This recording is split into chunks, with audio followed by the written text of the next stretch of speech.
On est aujourd'hui le mardi 6 novembre et le cours sera aujourd'hui pour la Refoua Shelema d'Avram Ben Sultana. Et on reprend notre cours sur Orat HaTshuva du Rav Kook, un très bref résumé. On avait donc expliqué jusqu'à présent la première partie, la première phase de la Teshuva d'après le Rav, première partie sans laquelle tout ce que l'on pourra faire après, c'est comme si on construisait une maison sans fondation, c'est-à-dire que rien ne peut véritablement tenir. La première Teshuva, c'est d'abord revenir à une vie physique, saine, équilibrée, le respect de son corps avant le respect de son âme. Exactement de la même manière qu'un être humain est une âme dans un corps et que les deux ont été créés par le maître du monde, on voit clairement dans la Torah que c'est, selon bien sûr les codes et les métaphores bibliques, quand je dis métaphore, je veux dire que les choses sont beaucoup plus profondes que ce qu'elles apparaissent au niveau du verset lu et traduit littéralement. Mais quoi qu'il en soit, on voit clairement au niveau de la Torah qu'en ce qui concerne la création de l'homme, Dieu s'est impliqué autant pour son corps que pour son âme. Ce qui signifie que l'origine du corps humain est une origine divine autant que l'âme. Donc il est absolument inconcevable, impensable, et malheureusement c'est ce que la majorité conçoit et pense jusqu'à aujourd'hui encore. Mais quoi qu'il en soit, il est inconcevable et impensable d'imaginer que l'on puisse se connecter à Dieu uniquement par le biais de l'âme. Et que le corps, lui, c'est uniquement un truc qui ne sert pas à grand chose, et si on pouvait s'en débarrasser, ça serait mieux encore. Malheureusement, pratiquement toutes les religions et une grande partie des croyants à l'intérieur du peuple juif continuent à vivre dans ce mensonge absolu de croire que Dieu ne s'intéresse qu'à notre âme et pas à notre corps. Mais cette approche est à l'extrême absolu contraire de ce qu'est le judaïsme authentique, de ce qu'est la Torah authentique. Donc, première étape, comprendre que ton corps est lui aussi la volonté d'Hachem. Tu n'as pas le droit de le négliger. Tu n'as pas le droit de lui faire traverser des choses qui l'affaiblissent et qui le mettent en danger. Parce qu'à ce moment-là, tu te déconnectes complètement d'Hachem.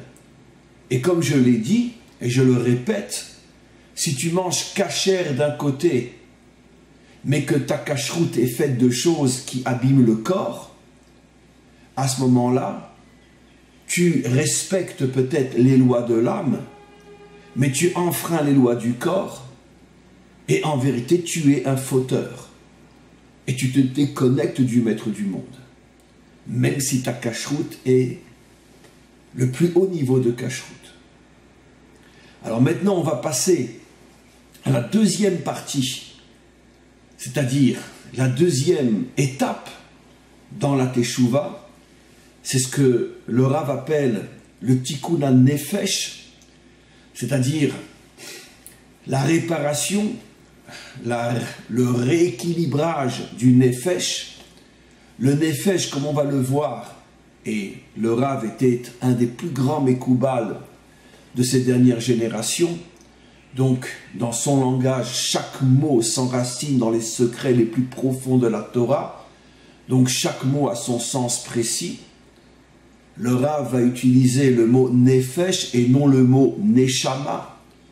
La différence entre le Nefesh et la Neshama, pour ceux qui connaissent et comprennent l'intériorité de la Torah, c'est que la Neshama fait allusion à la partie de l'âme qui est essentiellement spirituelle, métaphysique, Tandis que le nefesh est la partie de l'âme qui est impliquée dans ce monde et qui ressent ce monde indépendamment de sa connexion religieuse. Un homme peut être complètement athée et malgré tout avoir un nefesh. Un homme ne peut pas être athée et avoir la neshama. Potentiellement il a cette neshama, mais elle est complètement endormie, voire même peut-être assassinée à l'intérieur de lui-même selon le degré de faute qu'il fait. Mais par contre le nefesh il l'a. C'est quoi le nefesh? C'est cette partie de l'âme qui nous permet le ressenti, aimer, craindre, vouloir, désirer, et aussi la colère, la jalousie, la tristesse, toutes ces sensations bonnes et mauvaises, aimer, sensation bonne, la tristesse, le désespoir, sensation mauvaise, toutes ces sensations, tous ces ressentis proviennent du nefesh. Et l'activité du nefesh n'a donc rien à voir avec la connexion spirituelle ou non. Même le pire des hommes, à quoi qu'il en soit, le nefesh. La preuve, c'est que la Torah ne parle de la neshama que pour l'homme, mais parle du nefesh même pour les animaux. L'animal a du nefesh, sans doute bien inférieur à celui de l'homme, mais quoi qu'il en soit, c'est le même mot dans la Torah, pour bien nous faire comprendre que c'est la même catégorie. Alors après avoir réparé son corps, il faut réparer son nefesh. Parce que finalement, la grande majorité de nos problèmes proviennent surtout et essentiellement de notre nefesh malade. On est triste, on est mal dans sa peau, on est envieux, on est jaloux, on est coléreux, on est désespéré, on aime n'importe qui, n'importe comment, on craint n'importe quoi, n'importe comment. Tout ça, c'est la preuve d'un nefesh malade. Et comme il n'y a pas un homme sur terre qui n'a pas de mauvaises envies, il n'y a pas d'homme sur terre qui n'éprouve pas des moments de colère, des moments de jalousie, des moments de tristesse. Toutes ces sensations sont la preuve absolue d'un nefesh malade. J'insiste, c'est très important ce que je dis. Parce que quand le corps est malade et qu'on a des douleurs, et que ces douleurs ne sont plus supportables, on va tout de suite voir un médecin. Parce que l'on comprend que l'on est malade. Mais si quelqu'un a un tempérament triste, coléreux, envieux, jaloux, s'il a des passions qui l'amènent à faire toutes sortes de choses dans le domaine de la débauche ou d'autres, il ne se sent absolument pas malade. Il n'ira pas voir un médecin du nefesh. Même un psychologue, il n'ira pas voir. Parce qu'il ne considère pas que la colère, que la jalousie, que les envies sont des maladies. C'est la raison pour laquelle un nefesh malade, c'est beaucoup plus grave qu'un corps malade. La différence, comme je viens d'expliquer, parce qu'un corps malade, on va tout de suite chez le médecin. Un nefesh malade, on ne sait même pas qu'on est malade. Et pourquoi? Parce qu'un corps malade nous provoque des douleurs qu'on ne supporte pas. Et donc, on veut s'en débarrasser, on va voir un médecin. Mais un nefesh malade, coléreux, triste, envieux, débauché, ça ne procure pas de douleur. Et surtout, comme la grande majorité des hommes autour de nous sont comme nous, on ne voit pas qu'on est malade. Quelqu'un qui a une grave douleur au ventre, ce n'est pas la majorité de ceux qui sont autour de lui qui ont cette douleur au ventre. Donc il est marginalisé par rapport à la majorité. En plus, il a une douleur, c'est évident qu'il sent qu'il n'est pas dans une situation normale. Il va donc voir un médecin. Mais quand je suis coléreux et que je vois que tout le monde autour de moi est coléreux, quand je suis envieux et que je vois que tout le monde autour de moi est envieux, je n'ai pas de raison de penser que je suis malade, puisque en plus, ça ne me procure pas des douleurs. Donc cette maladie-là est la plus grave de toutes, parce qu'on peut être malade toute sa vie et ne jamais aller voir un médecin. Je parle le médecin du Nefesh qui sera essentiellement un rave, un maître authentique. Donc ça, c'est la deuxième étape, très très très importante. Comment retrouver une hygiène, on pourrait dire sentimentale, au niveau des sentiments. Comment retrouver un équilibre sentimental, savoir qui aimer, quand aimer, comment aimer, savoir qui ou quoi craindre, quand craindre, comment craindre, savoir quoi désirer, comment désirer, de quelle manière désirer, savoir gérer sa colère, car il y a effectivement des situations dans lesquelles il faut manifester une certaine colère pour se faire respecter. Par exemple, dans le cas où on est humilié d'une manière injuste. Mais là aussi, il faut faire très attention. Quand, comment, de quelle manière. Il y a des moments où effectivement on nous demande d'éprouver une certaine tristesse. Lorsque l'on va voir un endeuillé, lorsque l'on est soi-même endeuillé. Mais là aussi, quand, comment, quelle est la dose? Quelle est la véritable expression de la tristesse? Comment être triste sans sombrer dans le désespoir? À réussir dans chacun de ces sentiments à trouver la bonne mesure, le bon moment, la bonne manière, c'est ça, avoir un nefesh guéri, un nefesh sain. Et c'est le domaine dans lequel la grande majorité des hommes ne travaillent absolument pas.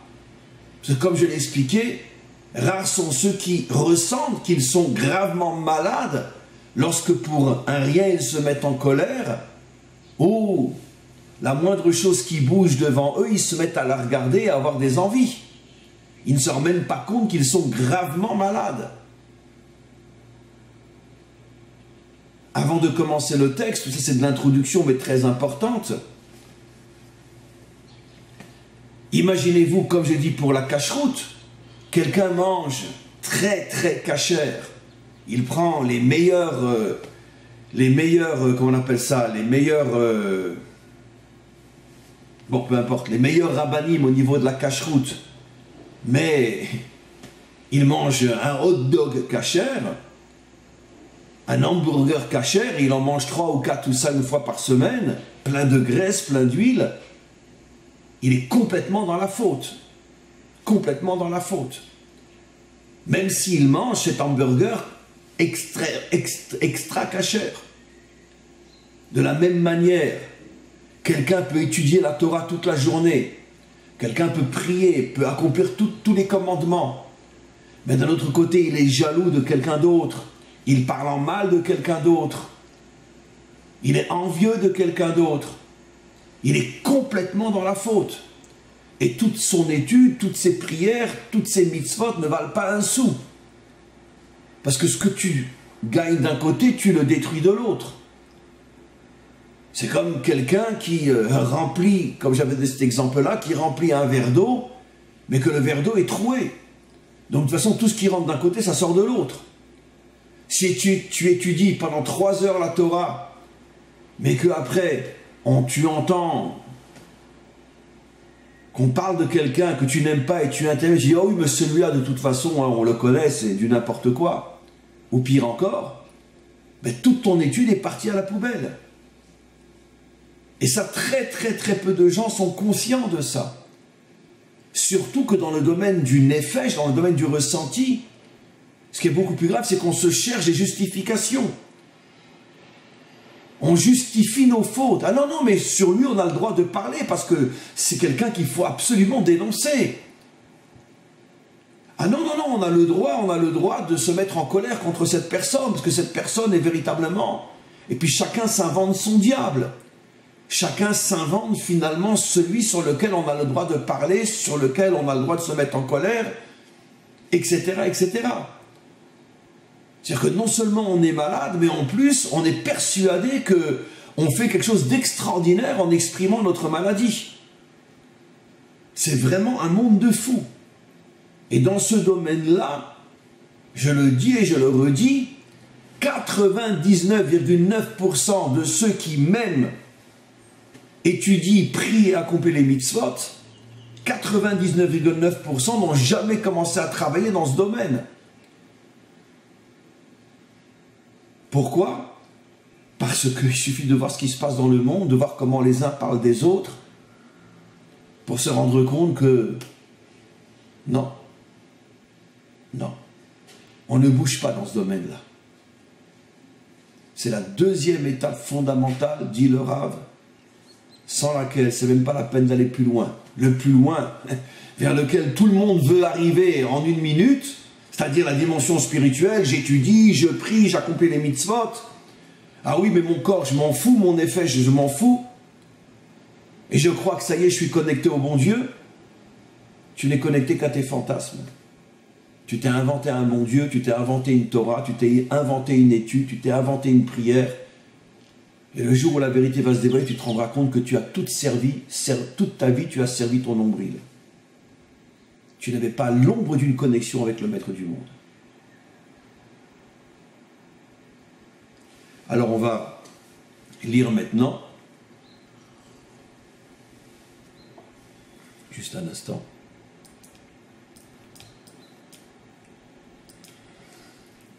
excusez-moi.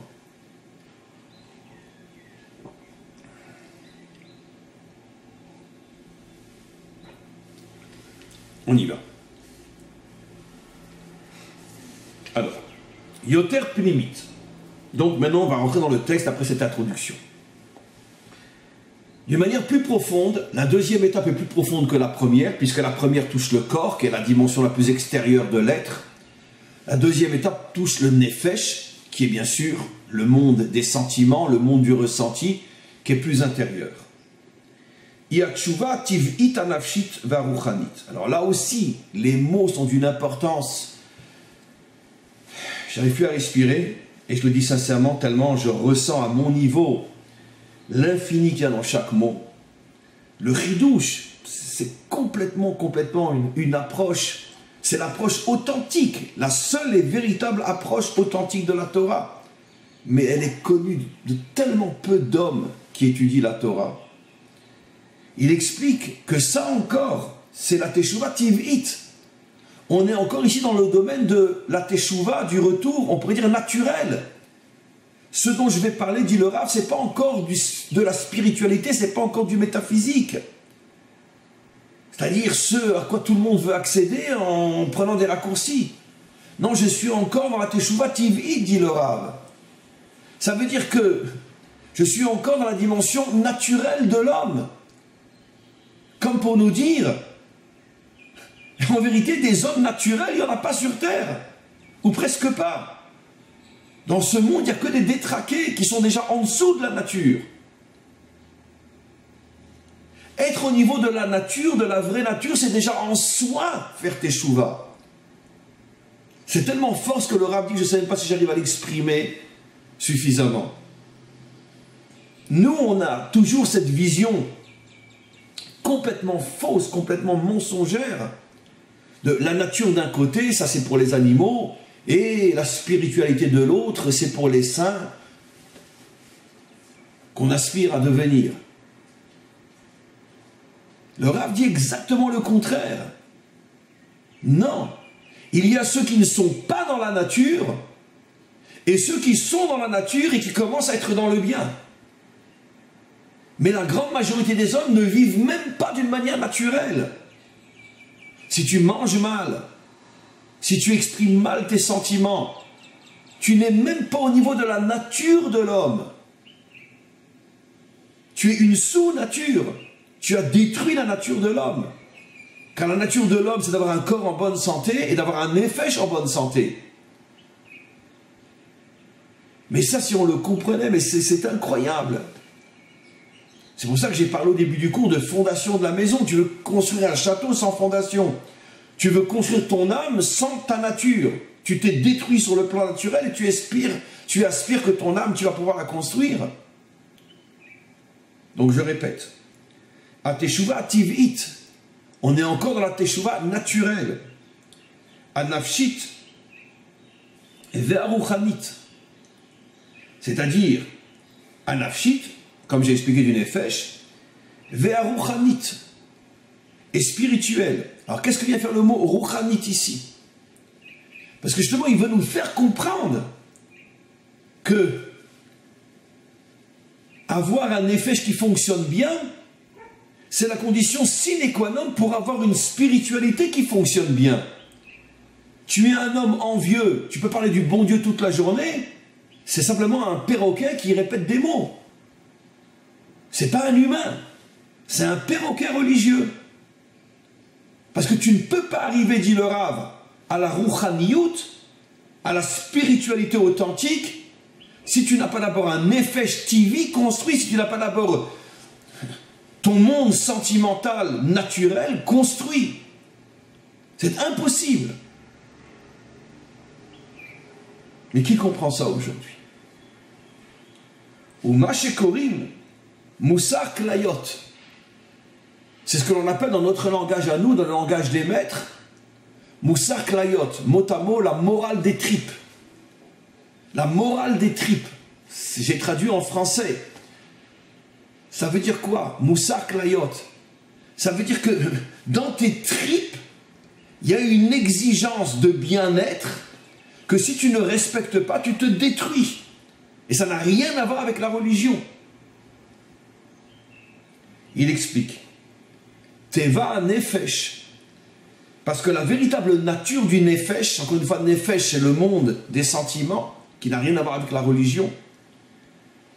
Parce que Teva Nefesh, la nature véritable, Teva Aenoshit, de la nature véritable du Nefesh humain, il a l'echet beder yeshara, et d'avancer dans un chemin de droiture. Le Nefesh naturel de l'homme, qu'il croit ou non en Dieu, ça n'a rien à voir. De la même manière qu'il y a des règles et des lois dans la nature, que l'eau mouille, que le feu brûle, que quand tu jettes un objet d'un certain poids, à une certaine hauteur, avec une certaine vitesse, tu peux calculer à la fraction de seconde près à quel moment il va toucher le sol. Il y a des lois. De la même manière, le Nefesh, le monde sentimental de l'homme, a ses propres lois, son propre mode de fonctionnement, selon les règles de la nature créées par Dieu, mais qui n'ont rien à voir avec la conscience ou non du divin. Et la nature véritable du Nefesh, explique le Rav, c'est d'avancer avec droiture. La fameuse sagesse dont je ne cesse de parler, ce qu'on appelle dans la Kabbalah, c'est ce à quoi il fait allusion, Amuda de Emtsaïta, le chemin du juste milieu. Ce que Maïmonide appelle Derech Ameler, le chemin du roi, le chemin royal. C'est-à-dire chaque chose, savoir comment le doser. Le Nefesh, indépendamment, encore une fois, c'est pas si je suis croyant ou laïque, le Nefesh de chaque humain aspire à vivre dans l'harmonie, dans le chemin du juste milieu. Aimer normalement, craindre normalement. Éprouver des moments de tristesse, mais normalement. Tout normalement, sans excès. Ni trop à droite, ni trop à gauche, ni trop en haut, ni trop en bas. Normalement, Yachar. Comme disent nos maîtres, comment s'appelle Israël? Israël, décomposez le mot en deux, comme on l'a fait dans le cours d'hier. Vous trouvez deux mots, Yachar El, celui qui est droit avec Dieu. Dans le nom même d'Israël, on a ce secret-là. Israël, les trois premières lettres, Yachar, être droit. Mais dans le sens avancé, dans le chemin du juste milieu. La Torah authentique, le juif authentique, ne peut supporter les excès. Parce que dans sa nature profonde, le juif authentique et donc l'homme authentique ne se sent à l'aise, ne se sent bien que quand il est équilibré. Ni trop à droite, ni trop à gauche. ni trop en haut, ni trop en bas. Équilibré. Dans chaque chose, la juste mesure.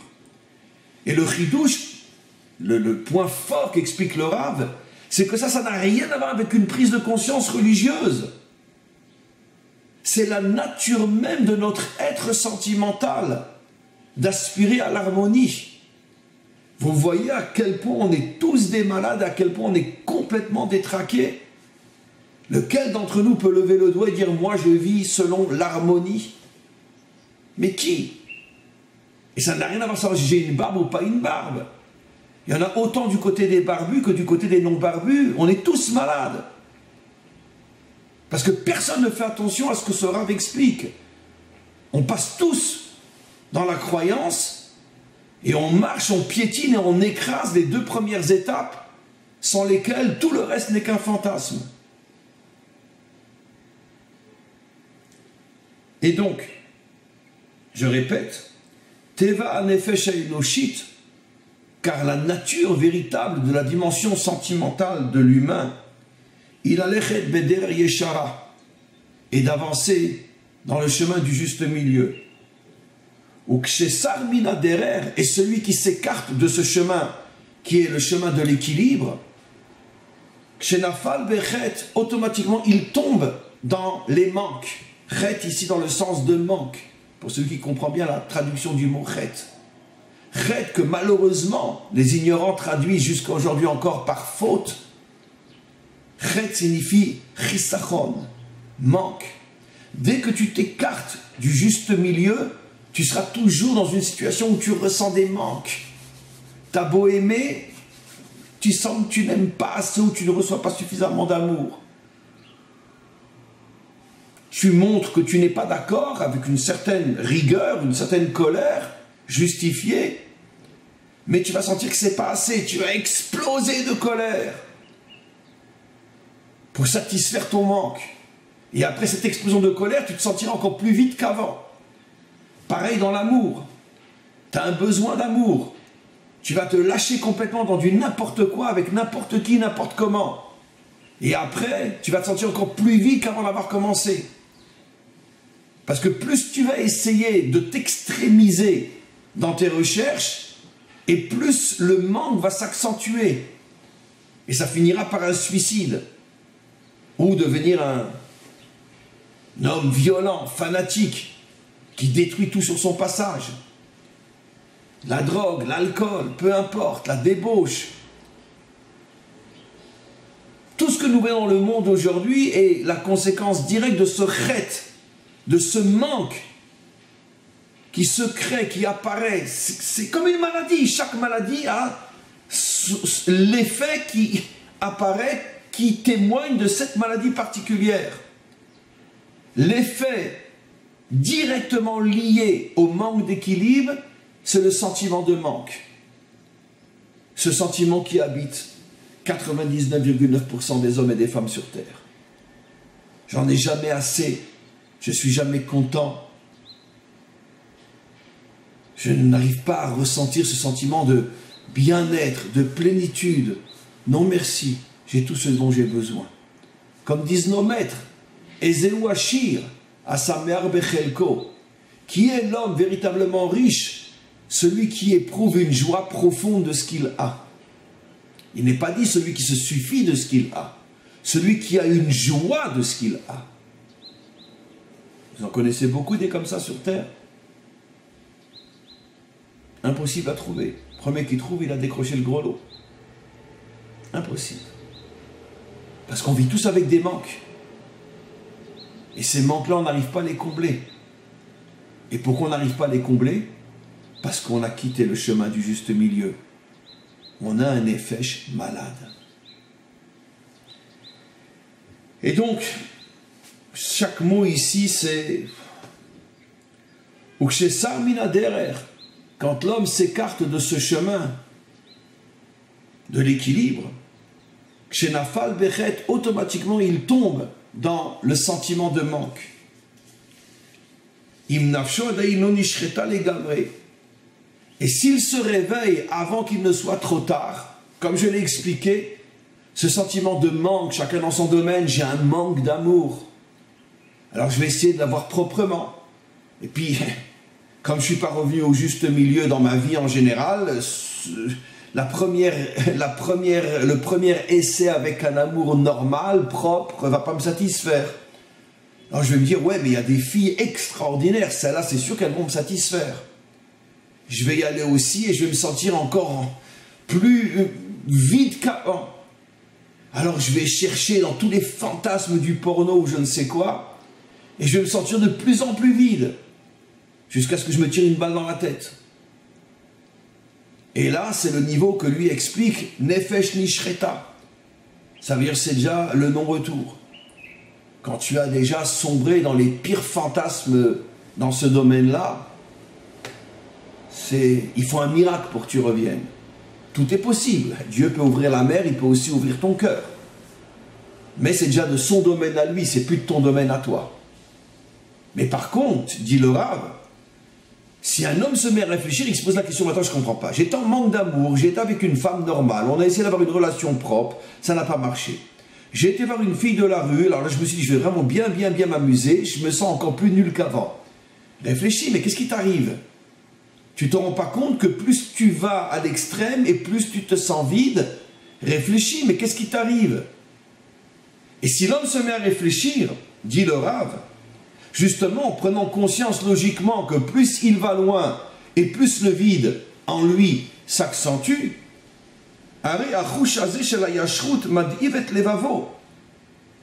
ce malaise qu'il sent en lui, c'est comme un appel on pourrait dire, des dernières étincelles de santé qui n'ont pas encore été détruites dans son âme, qui l'appellent et qui disent mais tu n'as pas compris, c'est pas en allant de plus en plus loin que tu vas t'en sortir, c'est au contraire en revenant à un équilibre de vie.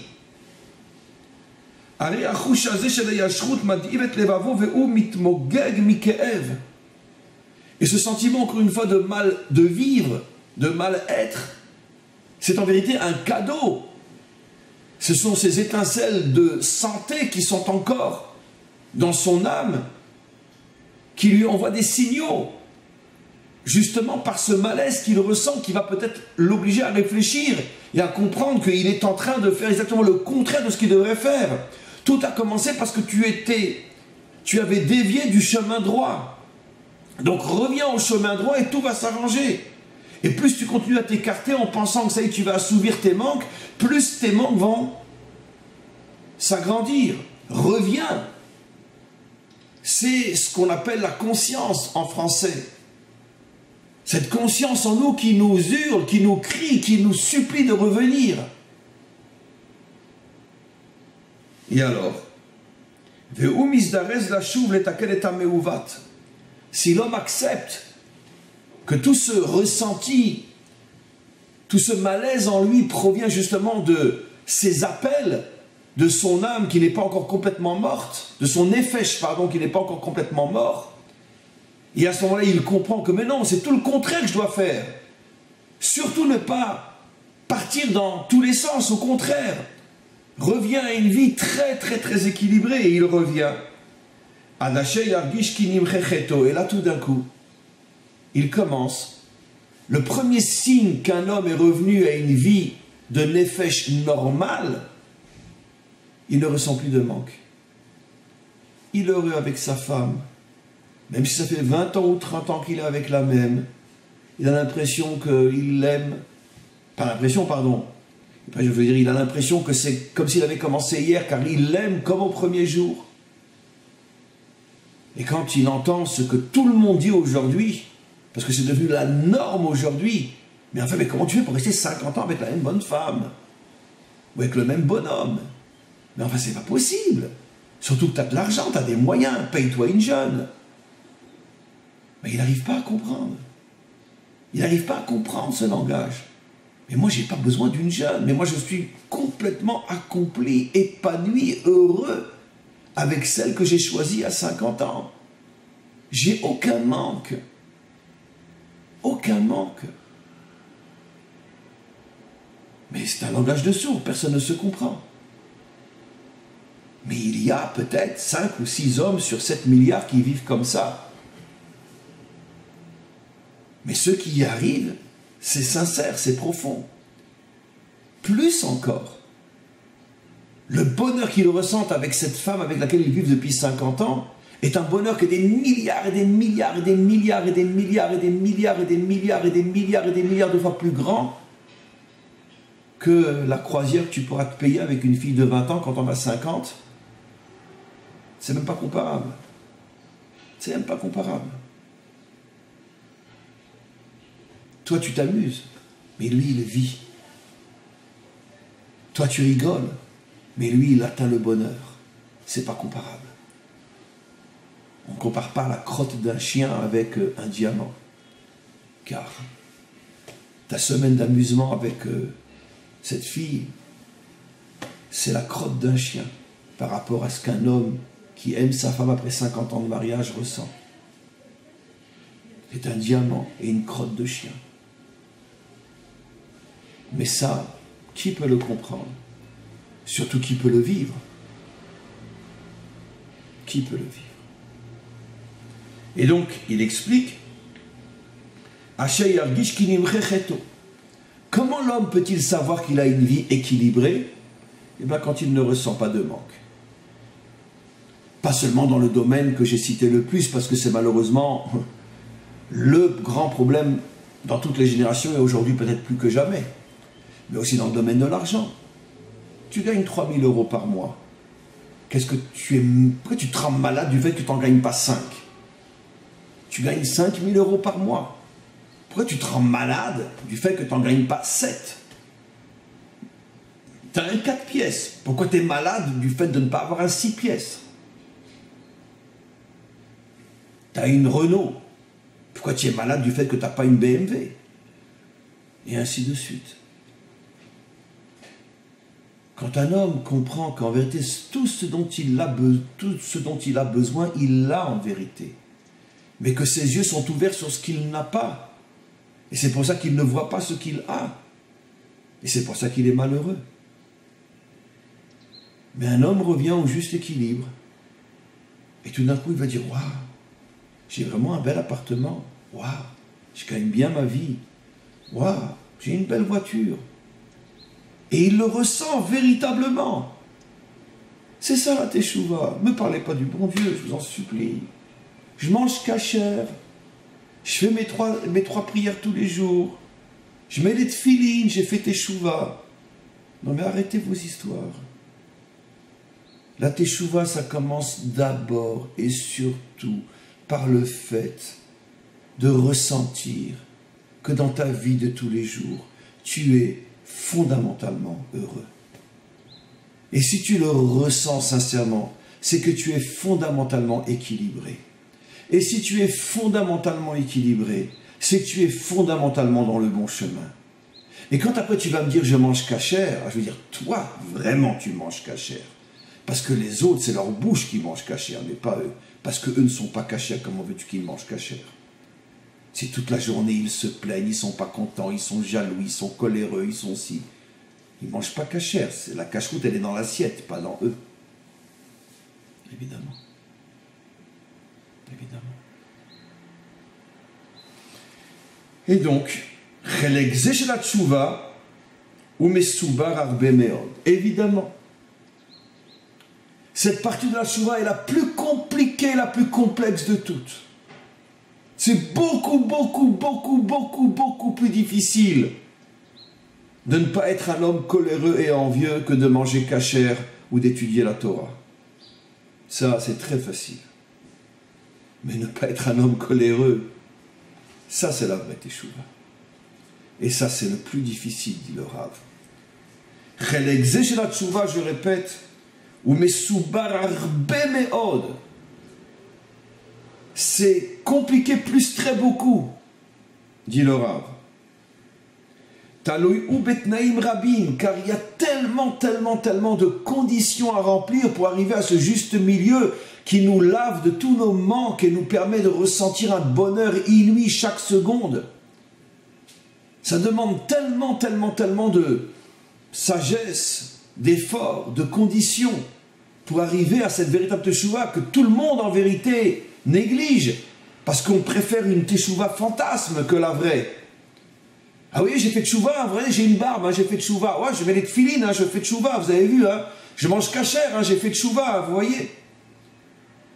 Mais dès que quelqu'un te fait un mauvais coup, tu exploses de colère.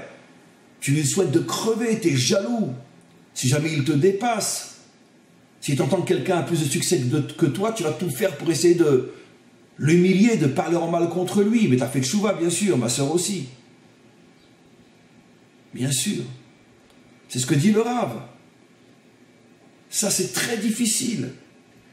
Il y a tellement de conditions à remplir pour arriver à cette teshuva. Il faut travailler à l'intérieur de soi, travailler à l'extérieur de soi. Travailler à l'intérieur de soi, c'est-à-dire véritablement s'équilibrer dans la vie. À l'extérieur de soi, être capable de voir la réussite de l'autre, être capable de voir tout ce que tu vois autour de toi, et ne pas sombrer dans l'envie, dans la jalousie, dans la colère, dans la médisance, etc.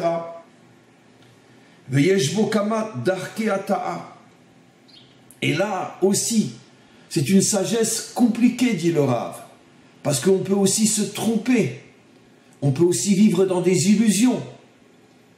Par exemple, il fait allusion à quelque chose, mais là, je ne vais pas pouvoir expliquer trop. Je reviendrai sur cette dernière partie le prochain cours, la semaine prochaine, parce que cette dernière partie est fondamentale et il faut y consacrer 1 heure. Mais je vais simplement l'introduire. Il dit, il y a énormément de darké ata'a, c'est-à-dire on peut énormément se tromper. Parce que très souvent, on confond l'équilibre avec le renoncement. C'est-à-dire que, j'ai donné l'exemple de quelqu'un qui a ce dont il a besoin pour vivre sans plus. Il y a celui qui véritablement ressent que ce qu'il a, il a vraiment ce dont il a besoin. S'il arrive à équilibrer ses besoins, arriver à faire le point, mais qu'est-ce que j'ai vraiment besoin? Il va se rendre compte que très certainement il a ce dont il a besoin. Seulement il vivait dans des fantasmes qu'il pensait qu'il avait besoin de plus et donc il ressentait des manques qui n'étaient pas fondés. Mais il y a parfois des hommes qui, par lâcheté, par faiblesse, par renoncement, se disent « Ah non, non ça va. » Donnons un exemple simple. Dans la vie de couple, bon, c'est pas le grand amour, c'est pas le grand bonheur, mais ça va, bon, on divorce pas, c'est bien. Ça va, tu l'aimes ta femme? Oui, ça va. Bon, Hachem, ça va, grâce à Dieu, ça va. D'accord? Ça va, t'es content de ton travail, tu gagnes bien ta vie? Ouais, ça va. Bon, Hachem, grâce à Dieu, merci. Ça va. Ça va avec tes enfants? Ça va? Ouais, ça va. Ça veut dire ça va nulle part. Mais comme t'es lâche, comme t'as pas envie de te battre, comme t'as pas envie de réussir, alors tu as transformé ta lâcheté en ça va. C'est ce qu'explique le Rav ici. Il faut faire très attention entre être satisfait de ce qu'on a dans le sens profond et réel du terme et finalement sombrer dans le renoncement et en transformant le renoncement comme une satisfaction. Et malheureusement, il y a beaucoup plus d'hommes sur terre qui vivent dans le renoncement que dans la satisfaction. En vérité, on pourrait diviser l'humanité en 3. 99% de l'humanité vivent dans le manque. Après, on va dire 98% vivent dans le manque. Non. 96% vivent dans le manque, 3% vivent dans le renoncement, et 1% vit dans la satisfaction. Voilà, globalement. Ça veut dire que la grande majorité sont toujours en manque. Ils te diront jamais, oui, ça va. Mais parmi ceux qui ne sont pas dans le manque, la majorité, c'est-à-dire les 3%, sont ceux qui sont dans le renoncement. Et finalement, ils ne sont pas vraiment meilleurs que les autres. Ils sont peut-être moins dangereux. Parce que finalement, ils se satisfont de ce qu'ils ont, dans le sens, bon, ça va. Vous voyez? Ils sont moins dangereux, parce qu'ils font de mal à personne. Mais d'un autre côté, ils ne construisent rien dans leur vie. Puisque ils ne se battent jamais, ce ne sont pas des gagnants, ce ne sont pas des constructeurs, ils sont soumis au destin, ils baissent la tête, un point c'est tout. C'est ce que dit le Rav. Attention, Ne pas ressentir le manque ne justifie pas le fait d'accepter n'importe quoi et de s'en faire une raison. Non. Tu dois arriver à un vrai bonheur que tu construis et qui est sincère et profond. Shechova il est chamer même. Il faut faire très attention de ne pas sombrer dans le ça va, car le ça va n'est pas moins grave que le je veux. Je veux, ça va, c'est le même genre d'hommes qui sont complètement à côté de l'homme véritable.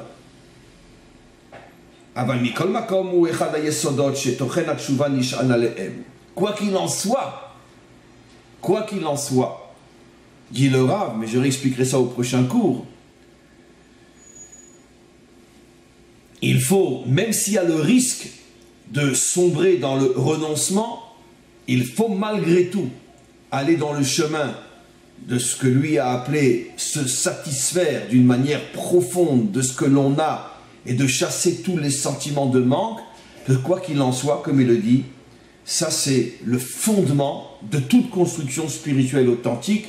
Tant que tu ressens des manques, tu ne pourras jamais rien construire de spirituel authentique. Maintenant, c'est sûr que si tu fuis les manques, tu risques de sombrer dans le renoncement et finalement tourner le dos au monde, finalement vivre comme un curé d'une certaine manière, enfin comme un vrai. Ça veut dire que bon, tu vis en marge du monde et le monde ne t'intéresse pas parce que tu ne veux pas justement être confronté à toutes les tentations et toutes les envies de ce monde. C'est très dangereux, dit le Rav. C'est pas ça la vérité. Vivre dans un monastère, c'est pas la vérité. Mais malgré le risque, il faut arriver à trouver finalement ce point de lumière très difficile à trouver, comme il a expliqué, où je suis dans le monde, je renonce pas au monde, mais en même temps, je vis sans envie, sans jalousie, sans colère, sans tentation, parce que j'ai trouvé mon réel bonheur dans ce que j'ai. Ça, c'est le point le plus difficile. C'est finalement la seule véritable grande, vraie guerre morale que la grande majorité des hommes, pour ne pas dire presque tous, fuient parce qu'ils ont très peur. Si je suis dans le monde, je risque de sombrer dans le manque.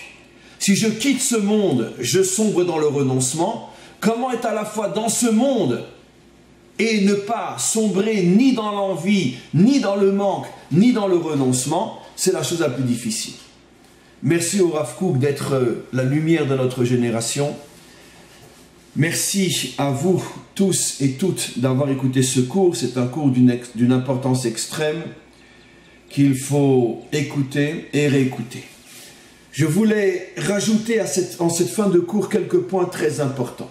Je voulais d'abord vous remercier énormément pour les 2 derniers appels que nous avons faits il y a quelque temps pour les soldats et après pour la yeshiva sur le Kever Rachel. Votre participation a été vraiment au-delà de ce qu'on pouvait imaginer. En ce qui concerne les soldats, alors je vous ai expliqué, ne soyez pas impatients, faites-nous confiance. Vous comprenez tous et toutes que ce n'est pas du tout évident et impossible de rentrer dans une base militaire avec une caméra et de filmer, etc. C'est interdit. C'est même pénal, en tout cas en Israël, et je pense partout ailleurs. Donc c'est très difficile de pouvoir prendre une photo, de pouvoir faire un petit clip, c'est très difficile. Nous le faisons, mais d'une manière très prudente et en essayant de ne pas déranger ou de ne pas enfreindre la loi. Donc nous avons commencé déjà depuis quelques semaines à constituer énormément de photos, nous avons commencé des distributions, on a même des photos et un film d'un repas, on a commencé et on continue. Le problème c'est que comme c'est très difficile, on attend d'avoir suffisamment de photos et de petits films pour faire quelque chose de grand et qu'on diffusera bien sûr sur le site, seulement sur le site, pas sur Facebook, pas sur les réseaux sociaux, car les officiers nous ont interdit de le faire. Vous voyez, même ce qu'on peut faire, c'est très limité, mais on le fera sur le site. Donc vous aurez la preuve réelle que votre aide véritablement sert à aider. vous verrez des photos où on vient avec de la nourriture, où on distribue, vous verrez des photos d'un repas, vous verrez aussi des photos d'un cours, des photos où on danse avec les soldats, des photos ou des films où les soldats chantent, etc. Vous verrez tout ça. Patience, c'est difficile parce qu'il s'agit de l'armée et nous ne pourrons pas faire ce que nous voulons comme nous le voulons. Mais nous avons déjà commencé à construire ce que vous pourrez bientôt voir de vos propres yeux. De même, en ce qui concerne l'appel pour la yeshiva, vous avez été aussi vraiment formidable, comme dans la chanson, formidable, vraiment formidable. Et là aussi, vous avez rempli toutes nos demandes. Et donc, tous les lits de la yeshiva vont pouvoir être achetés. Et il leur restera encore un petit peu d'argent pour d'autres choses dont ils ont besoin. Donc là encore, véritablement, merci. Vraiment merci pour les deux appels que nous avons faits, tant pour les soldats que pour la yeshiva. Je tiens à vous dire avec un humour qui est le mien, qu'en ce qui concerne les soldats, ne vous inquiétez pas, on vous relancera encore une fois avant Pessah, parce que Pessah, c'est la fête par excellence où on fait de la tzedaka, où on fait des dons, et ces dons-là iront pour aider les soldats justement pendant la fête de Pessah. Donc je pense qu'un mois avant la fête de Pessah, on refera un grand appel, mais d'ici là, vous aurez vu déjà au moins un film, si pas deux, donc vous aurez la preuve claire de ce que l'on fait pour nos enfants. De même, donc pour la yeshiva, encore une fois, il est possible que peut-être l'année prochaine, à la même époque, au moment donc du jour anniversaire de Rachel, on refasse une demande pour d'autres besoins. C'est très probable et je vous fais confiance que vous serez présents. L'appel que je voulais maintenant faire, c'est au sujet du live qu'on est censé faire dimanche et qu'on ne fera que si vous participez. La participation est infiniment moins importante car là il n'y a pas de bénédiction, il n'y a pas de ci et ça, mais il y a quand même une journée de préparation, de déplacement sur place avec le technicien, avec une mini-télévision et tout ce que cela demande comme préparation, comme travail sur place et travail après. Donc il y a un coût minimal. On a lancé un appel hier. C'est loin d'être les sommes qu'on a demandé pour les soldats ou qu'on a demandé pour la yeshiva. On ne demande pas 10 ou 15 000 euros, mais on a besoin au moins minimum, on a besoin de 2 à 3 000 euros. Sinon, on ne peut pas le faire. C'est impossible. Donc, vous êtes des milliers à me suivre. Si chacun donne 5 euros, 10 euros, mais que vous êtes 500 à le faire, ça y est, c'est fini. On a même plus que ce qu'on a besoin. Donc, c'est rien. On ne demande à personne d'ouvrir son porte-monnaie, de sortir 100 euros. Mais si vous êtes 300 à nous donner 10 euros, ça y est, le live, il est dans la poche. On le fait. Et c'est un live très important. Pourquoi ? Parce qu'on va se rendre justement dans la région de Gaza. On va voir avec nos yeux, on va interviewer des gens qui vivent sur place. On veut vous faire vivre ce que nous vivons depuis des mois ici en Israël, sous le feu constant de nos voisins qui se font passer par les Européens comme nos victimes alors que ce sont nos agresseurs. Et on ne réagit pas, on ne leur fait rien, contrairement à tous les mensonges qu'on vous transmet dans les pays du mensonge que sont la France et l'Europe, où on ne cesse de diaboliser Israël, alors que nous sommes la première et l'unique victime depuis déjà 70 ans de tout ce que nos voisins nous font, et on ne répond pratiquement jamais. Aucun pays au monde ne supporterait de rester les bras croisés après tout ce qu'on lui fait depuis des mois, mais ça vous ne le savez pas bien sûr, parce que ce n'est pas la presse qui va vous le dire. Donc c'est l'une des raisons pour lesquelles nous faisons ce genre de live, pour rétablir la vérité, pour rétablir la réalité. Alors encore une fois, 2 000, 3 000 euros, ça sera encore mieux. Mais 2 000 euros, on pourra déjà le faire. 200 personnes, 300 personnes qui donnent 10 euros, c'est rien 10 euros, c'est même pas le prix d'un paquet de cigarettes. Mais on peut faire le live. Alors réveillez-vous mes amis. Quand il s'agit d'une grosse quête, on vous le dit. Et grâce à Dieu, encore une fois, merci pour votre réponse pour les soldats d'Israël et pour la yeshiva de Bethléem. Mais là aussi, c'est important, parce que diffuser la vérité, rétablir la vérité, c'est aussi important que les deux premières demandes que l'on vous a adressées. Il est important que des milliers et des milliers et des milliers de juifs, et surtout de non-juifs, car généralement dans les lives, ce sont aussi des milliers de non-juifs qui suivent le live en direct et surtout en différé, c'est important que la vérité soit rétablie. Donc aidez-nous pour ce live, pour qu'on puisse le faire dimanche prochain avec l'aide du Maître du Monde. À tous et à toutes, une très bonne journée et à demain.